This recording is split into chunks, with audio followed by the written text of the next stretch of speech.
Պարոն Մամիկյանյան, այստեղ տեսնում ենք բազմաթիվ քաղաքացիների աջակցություն, ավտոբուսի եւ առաքելական եկեղեցու։ Սա կարող է այս իշխանություններին ստիպել, որպեսզի հետ կանգնել այն կոշտ քայլերից ու հայտարարություններից, որոնք այժմ անում են, մասնավորապես Նիկոլ Փաշինյանը։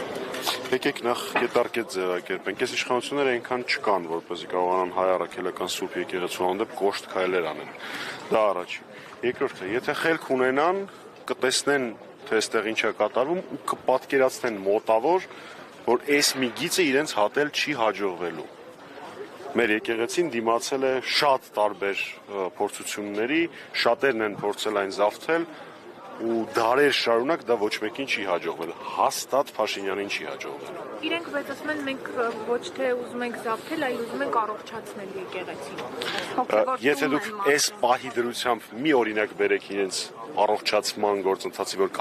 կարողացել են որևէ բան առողջացնել, ես գուցե կարողանամ պատասխանել ձեր հարցին։ Ճանապարհներ ասֆալտապատելու եկեղեցու հետ առնչություն ունենալը խիստ տարբեր է, որովհետև ցանկացած ազգային ինստիտուտ մինչ օրս իրանք ինչին դիպչել են ազգային ինստիտուտներից քարուքանդ են արել։ Եկեղեցին այդ շարքը դադարեցնել է։ Պարոն Մամիկյանյան, ձեր կարծիքով ինչու հենց հիմա սկսեցին այսպես թիրախավորել կաթողիկոսին 2018-ին իրենք նախաձեռնել էին, ձախողեցին, հետո նորից սկսեցին։ Շատ երկար թվարկում է, ես կողմնակից չեմ մեկ միայն դրդապատճառով սա պայմանավորել։ Իհարկե էական է նաև կաթողիկոսի վերջին ելույթը Շվեյցարիայում։ Իհարկե իրենք վախենում են եկեղեցուց որպես ազգային ինստիտուտ։ Իհարկե այստեղ կարող է լինել տարածաշրջանային որևէ երկրի կամ արտատարածաշրջանային որևէ երկրի պատվեր։ Իհարկե իրենք վախենում են այն ազդեցությունից եւ կշռից, որը ունի եկեղեցին։ Իհարկե իրենք գիտակցում են, որ հետագա ոչ թե քաղաքական, այլ հանձնման, հողահանձնման գործողությունների ժամանակ եկեղեցին դառնալու է պայքարի օջախներից մեկը։ Սրանցից յուրաքանչյուր այս կամ այն չափով կազմում է, բայց այնուամենայնիվ ես համարում եմ, որ այս բոլոր պատճառները համադրելով, բայց սթափ adekvat վիճակում գտնվող մարդը ունակ չէ արշավ սկսել եկեղեցու դեմ։ Այնուամենայնիվ։ Փաշինյանի այս հայտարարությունները կարող են քաղաքացիական բախումների կամ այլունակ։ Դա իրենց երազածն է։ Մի քանի անգամ այս տարիների ընթացքում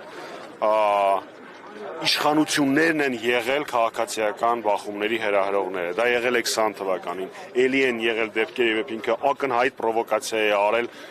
նշանակված ընդդիմադիր միծինգի շրջակայքում նշանակելով իր իբր համակիրների իբր հավաք։ Այնպես որ դա իրենց համար նոր գործիքակազմ չի, բայց չի կարող եկեղեցու հետ կապ ունեցող որևէ գործընթաց այդպիսի ելք ունենալ։ Մեր եկեղեցու նկատմամբ մեր քաղաքացիների, մեր հայրենակիցների հարգանքը այնպիսին է, այնքան մեծ է, որ նման բաներ Փաշինյանը չլինի, ով ուզում է լինի, իրեն չեն հաջողվել։ Բայց պարոն Մամիկյանյան, քիչ չէ նաև այն մարդկանց թիվը, ովքեր սատարում են Նիկոլ Փաշինյանին այս գործընթացում։ Մի նախադասությամբ, եթե թույլ տաք պատասխանեմ, եկեղեցին Աստծուն է, այնպես որ դրա թե ով է լինելու եկեղեցու դեմ բացարձակ էական չի։ Շնորհակալություն։ Մենք սրուցում էինք